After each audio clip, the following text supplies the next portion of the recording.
Assalamualaikum warahmatullahi wabarakatuh. Perkenalkan, nama saya Lik Anzela, NIM 2011290022, kelas 3A Prodi Tadris Bahasa Indonesia, dosen pengampu Dina Putri Juni Astuti MPD. Baiklah, di sini saya akan menjelaskan jenis-jenis morfem.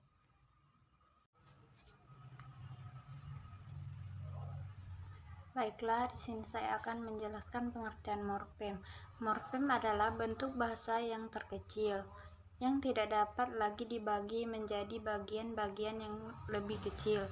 Misalnya kata putus, jika dibagi menjadi pu dan tus, bagian-bagian itu tidak dapat lagi disebut morfem karena tidak mempunyai makna, bagi makna leksikal ataupun makna gramatikal. Demikian juga medan kan tidak dapat kita bagi menjadi bagian yang lebih kecil. Badudu tahun 1985, halaman 66. Jadi morfem adalah satuan bahasa yang paling kecil yang tidak dapat dibagi lagi dan mempunyai makna gramatikal dan makna leksikal. Ada juga jenis-jenis morfem. 1. Morfem bebas dan morfem terikat. Morfem bebas adalah morfem yang tanpa kehadiran morfem lain dapat muncul dalam pertuturan. Sedangkan yang dimaksud dengan morfem terikat adalah morfem yang tanpa digabung dulu dengan morfem lain tidak dapat muncul dalam pertuturan. Berkenaan dengan morfem terikat, ada beberapa hal yang perlu dikemukakan. Pertama, bentuk-bentuk seperti juang, henti, gaul, dan baur termasuk morfem terikat, sebab meskipun bukan afiks tidak dapat muncul dalam pertuturan tanpa terlebih dahulu mengalami proses morfologi. Bentuk lazim tersebut disebut prakategorial. Kedua, bentuk seperti baca, tulis, dan tendang juga termasuk prakategorial karena bentuk tersebut merupakan pangkal kata sehingga baru muncul dalam pertuturan sesudah mengalami proses morfologi. Ketiga, pun seperti tua, tua renta, kerontang, kering kerontang hanya dapat muncul dalam pasangan tertentu juga, termasuk morfem terikat. Keempat, bentuk seperti ke, daripada, dan kalau secara morfologis termasuk morfem bebas, tetapi secara sintaksis merupakan bentuk terikat. Kelima, disebut klitika. Klitika adalah bentuk singkat, biasanya satu silabel. Secara fonologis tidak dapat tekanan kemunculannya dalam pertuturan selalu melekat tapi tidak dipisahkan. Lanjut, morfem utuh dan morfem terbagi. Morfem utuh adalah morfem dasar, merupakan kesatuan utuh seperti kursi, kecil, meja, laut, dan pensil.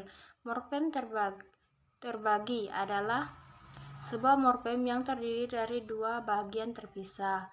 Catatan perlu diperhatikan dalam morfem terbagi. Pertama, semua afiks disebut konfliks, termasuk morfem terbagi. Untuk menentukan konfliks atau bukan, harus diperhatikan makna gramatikal yang disandang.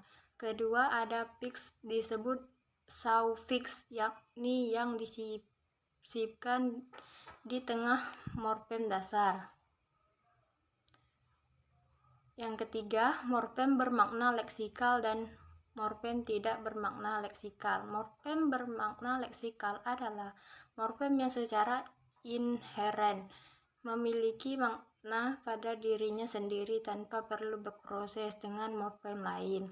Sedangkan morfem yang tidak bermakna leksikal adalah tidak mempunyai makna apa-apa pada dirinya sendiri. Misalnya dalam bahasa Indonesia, morfem seperti kuda, pergi, lari, dan merah adalah morfem bermakna leksikal, sedangkan morfem tak bermakna leksikal tidak mempunyai makna apa-apa dirinya sendiri.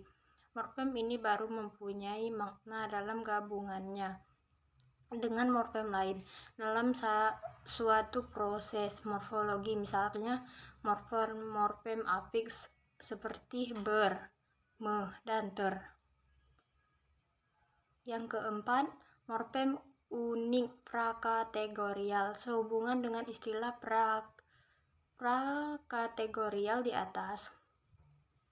Juga memasukkan bentuk-bentuk seperti baca, tulis, beli ke dalam kelompok prakategorial karena untuk digunakan di dalam kalimat harus terlebih dahulu mengalami proses morfologi. Contoh, morfem gulita, petas dan siur pada kombinasi gelap gulita, beras, petas, dan simpang siur. Lanjut kelima, morfem segmental dan suprasegmental. Morfem segmental adalah morfem yang dibentuk segmental. Morfem suprasegmental adalah morfem yang dibentuk oleh unsur suprasegmental seperti tekanan, nada, durasi. Perbedaan antara morfem segmental dan suprasegmental terletak pada jenis yang membentuknya.